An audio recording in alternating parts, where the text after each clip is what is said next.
বিসমিল্লাহির রহমানির রহিম। মাননীয় স্পিকার, আপনাকে অসংখ্য ধন্যবাদ। আমি আবারও ধন্যবাদ আপনাকে জানাতে চাই।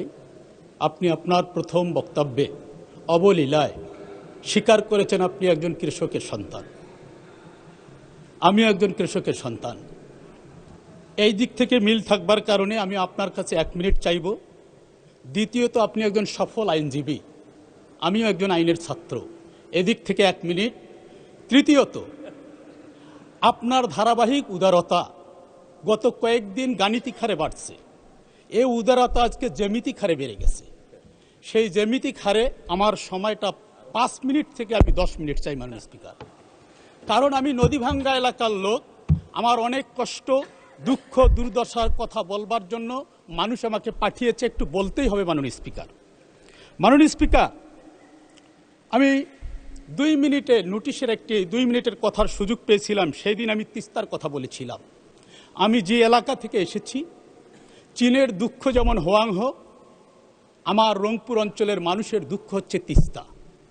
তিস্তা নিয়ে কথা হয়েছে, আর তিস্তার কথা মনে পড়লেই মনে পড়ে মাননীয় মন্ত্রী অধ্যক্ষ আসাদুল হাবিব দুলু, যিনি আমার কারমাইকেলের ইকোনমিক্স ডিপার্টমেন্টের বড় ভাই, যিনি আমার নির্বাচনী আসনের, উনি 18 লালমনিরহাট 3, আমি 19 রংপুর 1।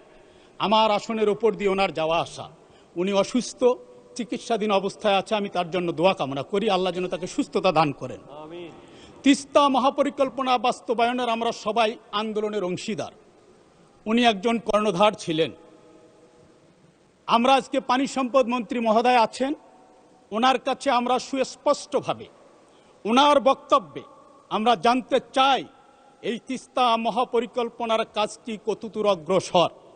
কারণ আমি যে আসন থেকে নির্বাচিত হয়েছি, এই আসনটি গঙ্গাচড়া উপজেলার 9টি ইউনিয়ন, রংপুর সিটি কর্পোরেশনের 1 থেকে 9 নং ওয়ার্ড। আমার উপজেলা, যেটি 7টি ইউনিয়ন তিস্তা তীরবর্তী, মর্নেয়া থেকে নোহালি পর্যন্ত 23 কিলোমিটার নদী ভাঙ্গনের মুখে পড়েছে। ইতিমধ্যে আমি এটার আবেদন জমা দিয়েছি, মন্ত্রী মহোদয় সুপারিশ করেছেন, এটা প্রক্রিয়াধীন আছেন। তিস্তা মহাপরিকল্পনা বাস্তবায়ন না হওয়া পর্যন্ত টেকসই স্থায়ী এটার একটা বন্দোবস্ত হওয়া দরকার। কারণ ফসলি জমি, বসতভিটা দিন দিন বিলীন হয়ে যাচ্ছে। মাননীয় স্পিকার, আমার এলাকার মানুষ অনেক প্রত্যাশা নিয়ে পাঠিয়েছেন। আমি প্রথম দিনের বক্তব্যে বলেছিলাম 38 বছর পর তাদের জন্মসূত্রে সন্তানকে পাঠিয়েছে। এর পেছনে একটা লজিক্যাল হিস্ট্রি আছে। মাননীয় স্পিকার, ওই আসনে 38 বছর যারা প্রতিনিধিত্ব করেছে, তারা জন্মসূত্রে কেউ ওই মাটির সন্তান ছিলেন না। বাইরে থেকে নিয়ে যাওয়া হয়েছিল। ডিউ রেসপেক্ট, আমি তাদেরকে সম্মান রেখে বলছি, তারা কাজ করেছে, কিন্তু জন্মসূত্রে ছিলেন না। তবে একজন ছিলেন 24-এর ডামি নির্বাচনে, সেই সংসদের হায়াত বেশি দিন ছিল না। মাননীয় স্পিকার, আমার অঞ্চলের মানুষ আমার কাছে জানতে চেয়েছিল যে আমার চর অঞ্চলের উন্নয়ন আমরা কবে করব। সিটির সিগারেট কোম্পানি 9 নং ওয়ার্ড থেকে জমচরার বাজার পর্যন্ত জনবহুল একটি রাস্তা, হাজিরহাটের চেয়ারম্যান মোড় থেকে মনোয়ার হয়ে মাঠের পার, হাজিরহাট মোড় থেকে চৌধুরীর হাট হয়ে ঠাকুরাদহ, জনবহুল 3টি রাস্তা। যেই রাস্তাটা প্রশস্তকরণ দরকার, যেই রাস্তাটি সংস্কার করা দরকার। আমার একটি হাসপাতাল, উপজেলা স্বাস্থ্য কমপ্লেক্স আছে, সেখানে অ্যাম্বুলেন্স নেই, ডিজিটাল এক্সরে মেশিন নেই, পরিচ্ছন্ন কর্মী নেই। আমার এলাকার কৃষকদের আহাজারি, আলুর দাম তারা ন্যায্য মূল্য পাচ্ছে না। পাম্পের সামনে কাতারে কাতারে হাজারে হাজারে মানুষ, তেল নাই। ঘন্টার পর ঘন্টা জীবন থেকে অসংখ্য সময় চলে যাচ্ছে। এটি সিন্ডিকেট নাকি সংকট, এটির একটা সমাধান হওয়া দরকার। মাননীয় স্পিকার, আমার তরুণ যুবকরা নির্বাচনের সময় তারা জানতে চেয়েছে আমি কি করতে চাই তাদের জন্য। মাদক অভিশাপ, আমাদের সন্তানরা নষ্ট হয়ে যাচ্ছে। এই তরুণদের কর্মক্ষম করবার জন্য প্রধানমন্ত্রীর ঘোষণা, করব কাজ গর্ব দেশ। আমার গঙ্গাচড়া ছিটির মানুষগুলো কাজ চায়, তারা রংপুরকে গড়তে চায়। এখানে স্থায়ী কি কর্মসংস্থান, 54 বছরের টেকসই স্থায়ী কোনো শিল্প কারখানা গড়ে ওঠে নাই। মাননীয় স্পিকার, এই প্রত্যাশাগুলো নিয়ে জনগণ আমাকে পাঠিয়েছে। আমি এখানে স্থায়ী শিল্প কারখানা, ক্ষুদ্র মাঝারি, এগুলো যেন গড়ে ওঠে, আমি সংশ্লিষ্ট মন্ত্রণালয়ের দৃষ্টি আকর্ষণ করছি। মাননীয় স্পিকার, মাননীয় স্পিকার, আমি ছাত্র জীবনে একটা কবিতা লিখেছিলাম, কষ্টেরও ব্যথা আছে, কষ্ট পাই ভীষণ কষ্ট, বলি যখন কথা স্পষ্ট, বন্ধু তখন চেঁচিয়ে বলে, তুই বেটা নষ্ট। আজকে এই মহান সংসদে এসে যখন আমি তন্ময়ের সাথে কিছুদিন ধরে বক্তব্য শুনছি, 26-এর আগে 24-এর পূর্বে আমাদের কথা, আমাদের সুর, আমাদের ল, আমাদের তাল সব ছিল এক এবং অভিন্ন। আজকে কোথায় যেন গ্যাপ হওয়ার কারণে আজকে আমরা অল্পতে আকারে ইঙ্গিতে প্রত্যক্ষ পরোক্ষভাবে আঘাত করবার চেষ্টা করছি। টেনে আনছি 71, টেনে আনছি 72। আর 72-এর সংবিধানের কথা মাননীয় ব্যারিস্টার আন্দালিব রহমান পার্থ সংসদ সদস্য উনি বলেছিলেন আমাদের নাকি গাত্রদাহ হয়। মাননীয় স্পিকার, আমি মনে করি গাত্রদাহ জাতীয়তাবাদী দল বিএনপির হওয়া উচিত। কারণ এই সংবিধানের 6ষ্ঠ তফসিলে যেই স্লোগান দিয়ে জাতীয়তাবাদী দল, যার নেতাকর্মী উজ্জীবিত হতো, স্বাধীনতার ঘোষক জিয়া, লও লও লও সালাম, এই সংবিধান সেটিকে মাননীয় সদস্য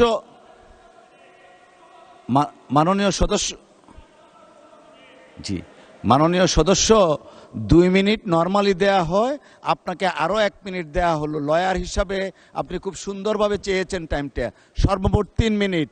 ধন্যবাদ। আজকে এই গাত্রদাহ তাদের হওয়া উচিত, কারণ এই সংবিধানের দোহাই দিয়ে মাননীয় মহাসচিব আছেন, উনি তো কাব্যিক ঢঙ্গে বলেছিলেন বিভিন্ন কর্মসূচিতে, কোন সংবিধান, এটি তো আওয়ামী লীগের নির্বাচনী তফসিল। মাননীয় স্পিকার, সেই সংবিধানের মায়াকান্না যখন আমরা দেখি তখন আমাদের মনে পড়ে যায়, হাজার মিলিয়ন প্রশ্ন জাতির সামনে ভেসে ওঠে। এই সংবিধান নিয়ে কথা বললে কেন 71-কে টেনে নিয়ে আসা হয়? এই সংবিধানকে তো 1000 বার ছুঁড়ে ফেলে দেওয়ার কথা বলা হয়েছে। নাম বলে সময় আমি নষ্ট করতে চাচ্ছি না মাননীয় স্পিকার। মাননীয় স্পিকার, আমি আসতে চাচ্ছি একটু আগেই আমরা যেই সমস্ত ছাত্র নেতাদেরকে ছাত্র জীবন থেকে প্রেরণা মনে করেছিলাম, প্রিয় ভাই মাননীয় সংসদ সদস্য ফজলুল হক মিলন, উনি আকারে একটা কথা বলেছেন, এবার সুযোগ বুঝে সংসদে এসেছেন। আমি এই কথাটিতে কষ্ট পেয়েছি, আমরা মর্মাহত হয়েছি। আমরা 31% ভোট, 11 দল 43.9% ভোট পেয়েছে। জনগণ আমাদেরকে সুযোগ নয়, জনগণ ভোটাধিকার প্রয়োগ করে আমাদেরকে পাঠিয়েছে। এ ধরনের কথায় বিভাজনের রেখা ছাড়া আর কিছুই আমি মনে করি না। আমি আশা করি 90 দশকের ছাত্র নেতা যারা ছিলেন, ছাত্র জীবন থেকে যাকে আমরা অনুপ্রেরণার বাতিঘর মনে করি, আমরা আশা করি তাদের কাছ থেকে আমরা ঐক্যের বাণী শুনতে পারবো, বিভাজন নয়। কারণ 71 আর 72-এর চেতনার কথা বলে যে ব্যবসা বাজারজাত করবার চেষ্টা করা হয়েছিল, খুচরা ব্যবসায়ী, মহাজন, পাইকার, মধ্যস্বত্বভোগী, দোকান পাট কুপি নিবিয়ে পলায়ন করেছে। আবারও যদি সেই চেতনাকে বাজারজাত করা হয়, আমি বিশ্বাস করি আমার প্রজন্ম যথেষ্ট কনসাস। 4র্থ শ্রেণীর বাচ্চা যখন ক্লাসরুমের 50টি ফ্যান, ক্লাসরুমের 5টি ফ্যান, ক্লাসরুমের বাইরে 50টি ফ্যানের থিওরি আমাদের সামনে দেয়, তখন আমরা আশান্বিত হই। এই প্রজন্মই তো আমাদেরকে জুলাই দেখিয়েছে, এই প্রজন্মই আগামীর বাংলাদেশ গড়বে মাননীয় স্পিকার। সুতরাং মাননীয় স্পিকার, নতুন প্রজন্মকে পুরানা চেতনা নামক ট্যাবলেট দিয়ে অচেতন করার কোনো সুযোগ নাই। মানুষ যথেষ্ট কনসাস মাননীয় স্পিকার। মাননীয় স্পিকার, 12 ফেব্রুয়ারি 2টি ভোট হয়েছে, একটি সরকার গঠন আর একটি রাষ্ট্র গঠন। সরকার গঠন জায়েজ হলো, আর রাষ্ট্র গঠন এটি জায়েজ না জায়েজের ফতোয়া আজকে নাজেহাল অবস্থায় আজকে আইসিইউতে। মাননীয় স্পিকার, একটি জায়েজ হলো, একটির স্বীকৃতি দিলাম, একই গর্ভে 2টি সন্তান জন্মগ্রহণ করলে একটিকে স্বীকৃতি দিলাম, আর একটির ডিএনএ টেস্ট পজিটিভ হওয়ার পরেও তাকে গলা চিপে হত্যা করে মর্গে পাঠাচ্ছি। জাতি এ নিয়ে আজকে খুবই কষ্টে আছে, জাতি জবাব দেবে, না হলে নতুন করে আবার। ধন্যবাদ মাননীয় সদস্য। মাননীয় সদস্যবৃন্দ, জি ফজলুল হক মিলন, গাজীপুর। কত? আমি ব্যক্তিগত কৈফিয়ত দেওয়ার জন্য দাঁড়িয়েছি। মাননীয় সংসদ সদস্য বলেছেন যে আমার নাম নিয়ে যে আমি বক্তব্য বলেছি সুযোগ বুঝে সংসদে এসেছেন। আমার পুরা বক্তব্যের মধ্যে যদি এই শব্দ থেকে থাকে যে সুযোগ বুঝে সংসদে এসেছেন, তাহলে আপনি যে সিদ্ধান্ত গ্রহণ করবেন আমি সেটা মাথা পেতে নেব। আর এই পুরা বক্তব্যের মধ্যে যদি আমি এটা বলে না থাকি যে আপনারা সুযোগ বুঝে সংসদে এসেছেন যেটা বলেছে, এই অসত্য বক্তব্যের জন্য আমি দুঃখ প্রকাশ করছি। আমি মনে করি তাৎক্ষণিকভাবে বিনয়ের সাথে ওনার এই বক্তব্যটা আপনি এক্সপান্স করে দিবেন। আমি এই বক্তব্য দেই নাই, প্রমাণ গ্যারান্টি দিচ্ছি আমি কোনো বক্তব্যের মধ্যে আমার এই কথা নাই শব্দ যে আপনারা সুযোগ বুঝে সংসদে এসেছেন। এটা অসত্য বক্তব্য উত্থাপন করা হয়েছে, এটা আপনি এক্সপান্স করবেন। আসসালামু আলাইকুম।